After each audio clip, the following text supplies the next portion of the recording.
Mis queridos, el invierno siempre proyecta una sombra fría y los días suelen ser cortos y las noches demasiado largas. Es como si el sol y la calidez hubiesen empacado sus maletas y emigraran hacia el trópico. Extrañamos el clima de playa, pero eso ya no va a ocurrir, al menos no en esta temporada, porque es invierno. En primavera podemos ver todo tipo de flores, de plantíos. Durante el verano el viento mece las hojas frondosas y en el otoño disfrutamos de las grandes cosechas. Pero durante el invierno todo está quieto, mortalmente quieto. Los campos amanecen en ciertos sitios cubiertos de escarcha, en algunos de nieve. Los árboles extienden sus ramas esqueléticas. Además, el invierno trae peligros, ventiscas, tormentas, irrupciones en el clima.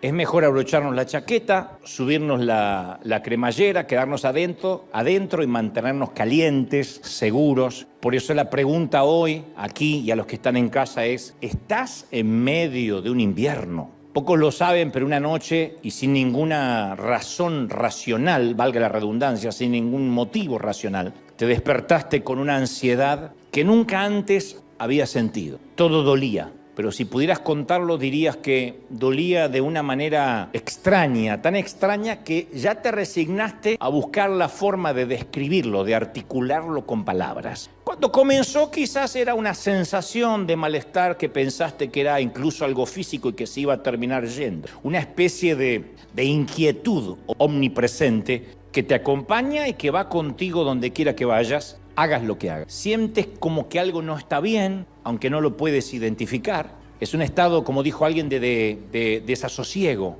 que te priva de calma. No puedes respirar profundamente, como si tuvieses algo en los pulmones, pero necesariamente no estás enfermo o enferma de los pulmones, pero es como si te costara respirar. Una intranquilidad que no se marcha, que te enturbia los momentos agradables. Perdiste la risa, hace tiempo que no te ríes a carcajadas y no sabes por qué. Es esa insoportable sensación de querer que todo acabe, pero no sabes bien qué es lo que quieres que haga. Lo cierto es que es un displacer que te corroe las entrañas y dejas de dormir. Esto es determinante, dejas de descansar. Y entonces cuando dejas de descansar no te puedes nunca desconectar de tus pensamientos y librarte a las manos del inconsciente. Estar en un estado onírico donde dice duermo, descanso y por lo menos me olvido durante 6, 7 horas de lo que estoy viviendo. No puedes descansar. Entonces continúas la vida sin descanso y en modo de piloto automático. O sea, haces las tareas de la casa, vas a trabajar, pero no estás ahí. Es como que alguien te robara el presente. La depresión duele así. Y no es una metáfora, duele. Porque hace mal, lo sientes en el pecho, en la cabeza, en las entrañas. Cuando llega el invierno te puedes mudar, puedes cambiar de trabajo, puedes cambiar de cónyuge, puedes cambiar de suegra, puedes cambiar de hijos, de iglesia, pero la nube oscura nunca cambia. Con el tiempo simplemente la nube te acompaña y define tu propio cielo. Y tal vez hasta incluso enfrentes una crisis de fe que dices: yo ya no sé si creo en Dios, yo ya no sé si creo en algo. Aunque llevas años de cristiano, dudas de tus convicciones. Ni siquiera es necesario que para que te ocurra esto atravieses algo de una magnitud innegable como un divorcio o una muerte. A veces es simplemente el impacto acumulativo de toda una vida, lo que llaman el famoso efecto residual, que uno va aguantando, va soportando, va resistiendo y un día colapsamos. Un día decimos: no puedo más. Es como que la mente no logra entender lo que le está pasando al cuerpo, lo que anímicamente nos está ocurriendo y en términos espirituales nos está ocurriendo, pero en el momento que colapsamos decimos: hasta aquí, me agoté, llegué a mi situación más límite. Y la gente de la iglesia encima nunca ayuda, especialmente porque no lo entiende y ni nos enseñaron a entenderlo. Te dicen generalmente que te pongas a orar. Si dices estoy triste, te dicen ponte a cantar, que reprendas la depresión, que te bañes. Bueno, eso siempre es un buen consejo, pero que leas la Biblia. Pero nadie puede convencerte que van a dejar de dolerte los golpes, especialmente cuando estás en medio de una paliza. Porque no es que la iglesia te dice: te voy a ayudar a reponerte al postoperatorio. No, te dicen: no te tiene que doler cuando te están pegando, cuando la vida te está dando. Y lo único que quieres es que los golpes se acaben. Necesitas una tregua, un descanso. Yo no hace mucho conocí a una mujer que había perdido a un hijo adolescente en un accidente de tránsito. Y una mujer cristiana de su propia congregación le dijo: tú tienes que confesar que todo lo puedes en Cristo que te fortalece y confesar victoria, ya no llores. Y la afligida mamá, que había expresado su dolor, en lugar de que la oyeran, la abrazaran, le dieran la gracia y el espacio para sanar, la callaron, le hicieron cerrar la boca dándole un versículo diciéndole que ella no estaba cumpliendo la palabra de Dios. O sea, la implicación era que si no eres fuerte, entonces no estás confiando en Cristo. Y eso es extremadamente triste para el que está pasando una situación difícil. Porque la Biblia está destinada a animar, no a dar respuestas fáciles en medio del dolor verdadero. La Biblia no son las galletitas de Panda, que abres la galletita de ver qué me sale y te sale un versiculito. La Biblia es para animar, para que el Señor nos hable, no para darle a alguien por la cabeza. ¿Hay algo peor que nos lancen versículos bíblicos al azar cuando estamos heridos? ¿Y por qué tenemos siempre la tendencia a hacer eso? A dar consejos que no nos están pidiendo. A veces lo que necesitamos es un abrazo o que nos escuchen. No queremos soluciones rápidas, porque hay dolores que no implican, no merecen soluciones rápidas. No es repite esta frase y el dolor de perder un hijo se va a ir. Hay momentos que solo queremos que nos abracen en silencio. Entonces, ¿por qué tratamos siempre, digo los cristianos, de arreglar a los que sufren? ¿Por qué creemos que el sufrimiento es una temporada de vergüenza? ¿Por qué no podemos tolerar, por ejemplo, que un cristiano atraviese una temporada de tristeza? No soportamos, decimos: no, tiene que haber algo raro, tú no puedes estar triste. ¿Por qué no podemos estar tristes si la tristeza es una de las emociones que nos regaló el Señor? El Señor estuvo triste hasta la muerte. ¿Por qué no podemos soportar que alguien esté pasando una temporada en que no tiene ganas de reírse a carcajadas? Es fácil tener amigos genuinos, cristianos, con los que podemos fingir y decir: estoy bien, nada me preocupa. Lo difícil es tener amigos con los cuales poder ser honestos, sin temor a ser prejuzgados, sin que nos digan: estás haciendo las cosas mal. Por eso a veces pensamos que los cristianos no podemos expresar nuestras emociones y no tenemos en la iglesia una teología de la adversidad, no la hemos desarrollado. Como que el evangelio del empoderamiento permeó tanto la vida del creyente que escuchamos demasiado la palabra positivo, positivo, positivo, y se nos asegura que si practicamos la confesión positiva nos van a pasar cosas positivas. Y yo creo que sí, el optimismo es una gran cosa. Lo malo es que la vida no siempre es positiva. A veces en la vida las cosas no salen como lo esperamos, ¿o no? No siempre la vida es color de rosa. Y si nuestra mente está cableada o conformada para ser inexorablemente positiva, va a llegar el momento en que estemos viviendo en un metaverso imaginario, en un mundo sin sentido común. A mí me gusta ser positivo, yo me considero un tipo medianamente positivo, no para decir qué bruto, qué positivo, pero medianamente positivo. Pero hay algo que también creo, que si uno no tiene un punto de vista realista de la adversidad, cuando llegue el momento de enfrentar la adversidad, el resultado no va a ser muy positivo que digamos. Uno tiene que ser realista, ni pesimista ni optimista, realista. El tema de fondo, insisto, es que no somos impermeables a los prejuicios de los demás cristianos. Y si se sabe que recibiste un diagnóstico de salud mental o tomas pastillas para equilibrar tu cabeza, inmediatamente alguien va a pensar que estás en pecado, en el peor de los casos que estás endemoniado hasta la jeta. Entonces, ¿qué haces? No buscas ayuda, por miedo a ser señalado. Entonces los prejuicios evangélicos son un grave problema sanitario, siempre. La depresión duele de una forma completamente diferente a cualquier dolor físico que hayas experimentado, porque el dolor físico uno lo puede localizar. Me duele la rodilla, me duele la espalda, tengo un problema en el hombro. La depresión duele todo. Y la gente te dice: ¿y por qué estás mal? No entiendo, si tienes hijos. Por eso estoy mal. No, pero no entiendo por qué estás mal. Tienes casa, tienes dinero, tienes más que lo que tienen en Cuba, tienes más que la gente de Uganda. ¿Por qué estás triste? Y uno hasta le da vergüenza decir estoy triste, porque tiene razón en ese sentido. Pero la depresión, la tristeza no se deja comprender y no tiene una solución inmediata. Y no eres plenamente consciente de que algo anda mal hasta que algo se rompe en tu interior. Y te niegas a pensar que es una enfermedad, que es una patología. Dices: no, es un estado de ánimo, debe ser porque estoy bajo estrés, bajo surmenage. Pero la tienes y no se soluciona con un par de suturas. Ojalá fuera una herida que se soluciona con un par de suturas y un apósito. Mucho menos con que te oren o que pases adelante y te impongan las manos, Ojalá fuera así de fácil. Ahora es cuando yo quisiera estar equivocado y que alguien me diga, sí, se resuelve con una oración rápida. Pero no, ¿cómo reparas algo que sabes que está dañado, pero no sabes cómo está dañado ni en dónde?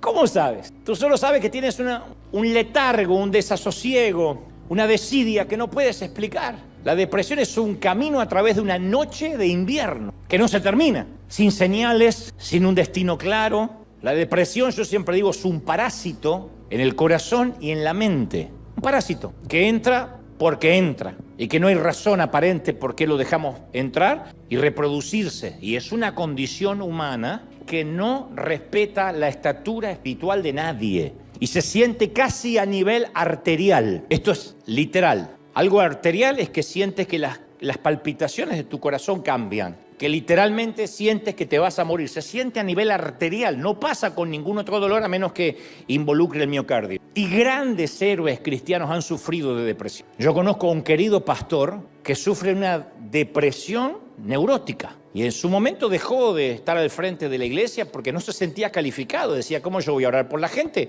Mira con lo que estoy luchando. Y gracias a la ayuda de psiquiatras, de profesionales, logró salir adelante. Porque no es que está loco, pero no puede bajar la guardia. Él suele decir, tomo un medicamento que me limpia la basura que se me acumula en los canales de mi cerebro y me da la posibilidad de un nuevo comienzo cada mañana.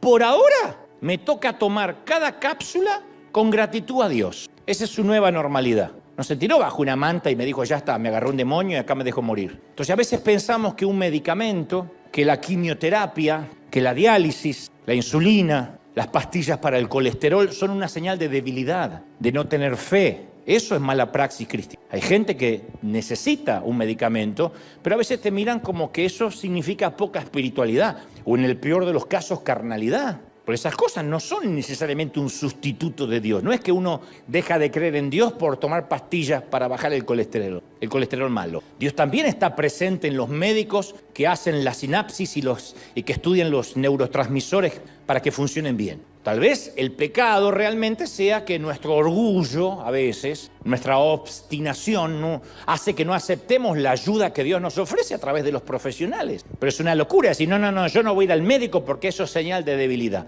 La debilidad puede ser el orgullo de no querer ser diagnosticados, de no querer ser tratados. A veces el ser diagnosticado nos da paz porque ya no estamos hablando de alguien, sino de algo, ¿sí? Cuando uno dice, este es el diagnóstico, esta es mi patología, uno se da cuenta que está luchando con algo, con una patología. No es que yo soy loco porque heredé el carácter del abuelo y salí a mi vieja y eso corre por mis genes y ya no tengo cambio porque yo soy loca. No es así, es una patología. Cuando uno sabe que no lucha con alguien, sino con algo, hasta calma al núcleo familiar. Porque uno sabe que no es que papá está loco, que mamá, según cómo se levante hoy, eso va a depender del clima y la atmósfera de la casa. No, estamos luchando con una patología, con un diagnóstico que tiene mamá. Entonces, otra vez, pregunto, ¿puede que estés atrapado en una melancolía perpetua? Hay gente aquí o en casa que conoce ese solsticio de días sin sol y árboles desnudos. Yo conozco una mamá que sí, una mamá de 3 hijos, 2 en pañales y 1 discapacitado. Su esposo desertó, se mandó a mudar como hacen algunos tipos que hacen de cuenta que acá no pasó nada, esta vida no me gusta, así que empiezo otra vida en otro sitio con una nueva mujer. Y esta mujer quedó con los 3 chiquitos. Uno de sus chiquitos necesita que lo alimenten, lo cambien y lo bañen de por vida. Por el resto de la vida del niño y la vida de la mamá. Así que ella tiene razón en preguntarse si ese invierno a ella se le va a terminar algún... Lo mismo se pregunta a otro caballero cuya esposa no le pregunta qué quiere cenar, sino que le pregunta quién rayos es él. Porque habían soñado con recorrer el país en un motorhome, en una casa rodante, pero hasta ahora está viviendo su vejez durmiendo solo y visitando a una mujer internada con Alzheimer que mira por la ventana formulando preguntas devenidas de la demencia. Y yo sé que hay gente aquí que se identifica con estos casos, tal vez no puntualmente con estos, pero con la misma sensación. Entonces, ¿cuándo fue que te diste cuenta que la vida no te iba a resultar como esperabas? Tus padres se divorciaron, tu cónyuge fue infiel, tu salud nunca mejora, está frágil. Es ese momento que uno se siente invadido por un frío siberiano que se asienta sobre nuestra vida, tu mundo se convierte en un círculo ártico de días oscuros, noches largas, temperaturas que congelan la sangre. Los inviernos son parte de la vida, señores, son parte de la vida. Y por más que tratemos de abrigarnos y protegernos del viento, hasta el más saludable de nosotros puede caer con un gran resfrío o un gran tema pulmonar. Los días de verano es como que uno no le es difícil sentir a Dios. Yo nunca he tenido una experiencia mística o empírica. Me refiero a que nunca yo he tenido una epifanía, Dios se me apareció y me habló con voz audible, algo que incluya el departamento de efectos especiales del cielo. Nunca. Pero sí he tenido temporadas en que yo sentía a Dios muy cerca. Y cuando vivimos esos tiempos los recordamos como regalos. Son regalos, son momentos que no suelen ser la regla general. No es que Dios no quiera estar cerca, pero cuando uno recuerda esos momentos en que uno habla con Dios y se conecta con Él, es maravilloso. La vida no es un eterno verano tropical, salpicado con algunos inviernos de tanto en tanto. No, la vida es al revés, y no soy pesimista, soy realista. La vida es un invierno largo, salpicado con algunos pocos días de verano que uno tiene que saber atesorar. Quizás podemos mudarnos a alguna parte del mundo y evitar el clima frío. Hay gente que hace eso. Cuando llega el invierno, hace como los gorriones, se va para el otro lado. Y cuando el otro lado llega el invierno, se viene para este lado. Pero no hay sitio que podamos mudarnos, al que podamos mudarnos para escapar del invierno espiritual. Pero lo más duro del invierno es que a veces sentimos que Dios se ha ido. Eso es lo peor. No que Dios se fue, uno lo siente así. Salmos 88:14 describe el dolor más grande del salmista. David dice, hace la pregunta más áspera, más cruel de la que jamás haya hecho. Él dice, Dios, ¿por qué escondes de mí tu rostro? No es que Dios lo estaba haciendo, pero así se sentía David. ¿Por qué cuando yo hablo, Dios, tú das vuelta el rostro? ¿Por qué lo escondes? Yo creo que es lo mismo que sintió Jesús en la cruz cuando dijo, Padre, ¿por qué me has desamparado? Eclesiastés, Lamentaciones y muchos de los salmos son libros invernales, donde está lleno de esas preguntas. O sea, no estamos solos en esto. Entonces, hoy es el diagnóstico. No es para que se suiciden en masa hoy. Déjenme avanzar. Vamos con el diagnóstico. El diagnóstico es que muchos estamos atravesados por las noches de invierno. Y está bien reconocer que no estamos bien. Ahora, ¿cuál es el propósito? ¿Por qué tenemos que atravesar noches de invierno en la vida? Yo creo que una de las razones es que sufrimos de desorden, de déficit de atención espiritual. Yo pienso que a veces Dios tiene que irrumpir de algún modo en la vida porque inmediatamente lo sagrado se nos vuelve común. Yo digo, ¿por qué Dios no nos ofrece primavera todo el año? ¿Por qué no te casas y tu esposa es genial, nunca te hace un problema, nunca un sí, nunca un no? Es más, es sorda muda, es genial. ¿Por qué te casas y tu marido nunca le crece la panza, nunca eructa, nunca se larga gases, nunca toma cerveza, nunca ronca de noche? Es Brad Pitt ungido. ¿Por qué no? Porque tus hijos no son como los hijos de Charles Ingalls, porque se parecen más a los Simpson. ¿Por qué?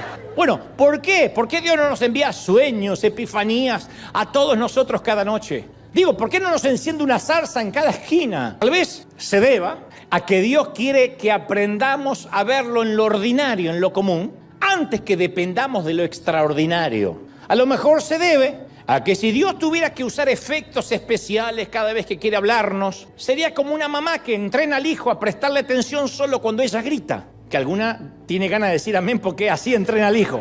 ¡Mate! Nunca el nombre del apóstol estuvo en esa garganta como lo está a diario. ¡Mate! Porque queda más bien Nabucodonosor, Judas, que estaría mejor. Pero le ponen nombre de cristiano, Bartolomé. ¿Por qué desconectaste el pulmotor del abuelo? Esas cosas. Si entrenas a tu hijo para que preste atención solo cuando levantas la voz, vas a necesitar efectos especiales más fuertes cada vez para que te escuche, porque después se acostumbra a los gritos. Y una mamá lo que quiere es que el hijo, un papá también, el hijo escuche los susurros, los suspiros del papá. Entonces Dios quiere enseñarnos que esas temporadas álgidas de incertidumbre son procesos para crecer y para aprender a oír la voz de Dios. Pero debemos saber que Dios ve esa depresión. No es que nos abandona, nos dice, voy a permitir una depresión y te veo de acá a 10 años a ver cómo te pegó. No, Dios dice en Éxodo 3:7, he visto la opresión, le dice a Moisés, que sufre mi pueblo, la opresión, estar oprimido. Opresión es lo mismo que depresión, es algo que está deprimido, chiquitito, algo que se contrae. Los he escuchado y conozco bien sus penurias. Yo me pregunto si Moisés lloró al oír estas palabras de parte de él. El Creador estaba conmovido. Los he visto llorar. No hay nada que conmueva más que Dios nos diga, te he visto llorar. Sea lo que sea que hoy te agobia, una larga enfermedad, una quiebra financiera, el sufrimiento de la familia, la confusión, insisto, una depresión inexplicable que no resiste análisis, una terrible pérdida. Quiero que hagas una pausa y escuches al Creador que te susurra, no te angusties, yo te he visto, te estoy viendo, sé lo que pasaste, lo que estás pasando, me importas, me importas. Tu invierno tiene propósito. Tu invierno tiene propósito. Tu invierno tiene un propósito. Por eso vuelvo a insistir con la pregunta. ¿Estás tan triste que sientes y crees a veces que incluso Dios se hartó de ti? ¿Que incluso sobregiraste la línea de crédito de la gracia y dices, ya está, ya Dios ni me perdona más a mí? Dicen que si la tristeza que tenemos es menor a 4 días, se lo considera una simple alteración del estado de ánimo que todos los seres humanos podemos y hasta nos merecemos tener. Pero si dura más de 4 días ya es un invierno del alma. Y a todos nos afecta en algún momento de la vida. Afecta la forma en cómo nos alimentamos, hasta cómo dormimos. Hay quienes atraviesan un invierno del alma y comen como si cada comida fuera la última cena. Y se sientan frente a la televisión, hacen una maratón de Netflix con un bote de helado, de ice cream. Y otro les afecta al revés, se les cierra el estómago y empiezan a enfermarse, a enflaquecer, les bajan las defensas. Afecta la manera en que nos alimentamos, afecta la manera en que nos relacionamos con los demás. Y si cargas con esos sentimientos de fracaso, quiero decirte que estás en buena compañía porque no estás solo. Uno dice, yo debo vivir esto solo. Nadie está como yo, pero es más, yo te quiero decir, estás parado o estás parada entre gigantes de Dios. Te haría muy bien leer la biografía del gran predicador Charles Spurgeon. Spurgeon fue un gran hombre que, a pesar de que murió a la edad de 57 años, jovencito, digo jovencito porque es un año más que yo, así que jovencísimo. Y Spurgeon sufría de prolongadas temporadas de depresión y sus dolencias psicológicas eran tan paralizantes que muchas veces estaba confinado en una cama durante semanas enteras. Y Spurgeon no veía esto como un demonio, lo llegó a ver como que estos problemas eran parte del proceso de Dios para con su vida. Y de él decía siempre, estos sufrimientos me capacitaron para consolar, para entender, para no juzgar a las personas que viven lo mismo. Él sabía que no sufría sin un motivo. Charles Spurgeon fue un hombre psicológicamente frágil, pero publicó 3.500 sermones, escribió 135 libros. Todavía se lo considera sin parangón el príncipe de los predicadores. Si hubiera vivido en tiempos de redes sociales, los apostocríticos lo habrían liquidado. Yo he escuchado a ciertos predicadores proclamar que si uno está en depresión es que nunca realmente conoció a Cristo. Yo me pregunto si esos predicadores han leído la Biblia alguna vez. Porque Elías, el profeta Elías, miró su propia vida y fue el único que le pidió a Dios la eutanasia. En Primera de Reyes 19:4 le dijo, Señor, llévame a casa. Uno dice, ay, qué lindo, llévame a casa. Está pidiendo morirse. El día que tu esposa dice, llévame a casa, Dios está queriendo morir. No es que sea, ay, qué espiritual, la mujer que me tocó se quiere morir. Dice Elías, no soy mejor que mis padres. Por favor, toma mi vida, porque todo ha sido en vano. David estaba tan desalentado que creía que había perdido la unción en su vida y quería volar como un pájaro. Con este siempre me identifico porque ¿quién no ha dicho eso? En el Salmo 55:6 dijo David, ¿quién me diera alas como paloma? Me iría lejos, viviría en el desierto lejos de todo. En estas Navidades, cuando vea a tus parientes llegar en Nochebuena, ¿quién no va a decir, cómo quisiera ser paloma, me voy y no me encuentran más? Y el mismo David en el Salmo 38:6 suspira y añade, estoy encorvado. Encorvado, literalmente. No era una metáfora, una licencia poética. Se sentía encorvado. El monarca, el rey. Estoy abatido en gran manera. Me siento débil, deshecho. Mi corazón está angustiado, Señor. Yo sé que mi suspiro no te es oculto. Tú escuchas mi suspiro. Pero en este momento culmina David diciendo, yo soy un hombre que no tiene respuesta. Yo sé que hay gente acá que no tiene respuesta para muchas cosas. No sabes qué va a pasar, no sabes qué te va a deparar enero, no sabes qué te va a deparar el lunes que enero. No sabes qué va a pasar con tus hijos, ni con tus papeles, ni con tu negocio. De hecho, el propio Pablo, San Pablo, tuvo su larga noche de invierno. Fue exactamente cuando les escribió las cartas a Timoteo. De hecho, la correspondencia final de Pablo a su hijo espiritual Timoteo fue escrito desde la celda de una cárcel romana, ¿no? Timoteo leyó la carta Y allí, escrito en grandes letras, estaban las apremiantes palabras de Pablo en 2 de Timoteo 4:21, que decía: ven antes del invierno, ven antes del invierno. Pablo sabía que su tiempo se estaba acabando. A mí, si me torturaran y me metieran preso por predicar, la primera carta no habría sido a ningún hijo espiritual. I'm sorry, I'm so sorry. Yo no le hubiese escrito una carta a ninguno. Mi primera carta habría sido para mi abogado. Tiene derecho a una llamada. Déjeme hacer una llamada a mi hijo espiritual. Lo voy a llamar a Rob Owen aconsejándole: ¡no! A mi abogado. Le diría: sacame de acá, desgraciado, paga la fianza. Haz lo que tengas que hacer. Para eso te estoy pagando. O por lo menos eres bueno, te pago como si lo fueras. Resuélvelo rápido. Y trata de que esto no se filtre a la prensa, ni a las redes sociales, ni a los religiosos. Pero Pablo sabe que esto forma parte del propósito. En lugar de pedir un abogado, el anciano pide papel para escribir, un libro y un abrigo. Le dice: trae, Timoteo, cuando vengas, antes del invierno, el capote, la capa, el abrigo que dejé en Troas, en casa de Carpo, y los libros.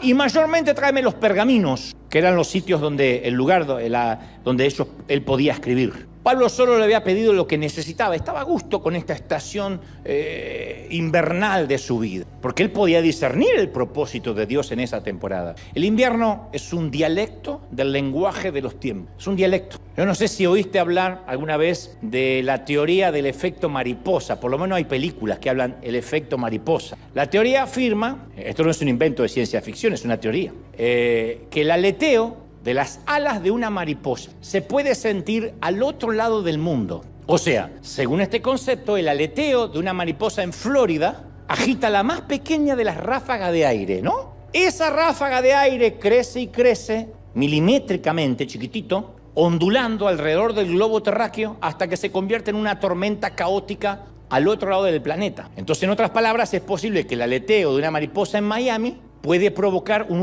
huracán en Hong Kong.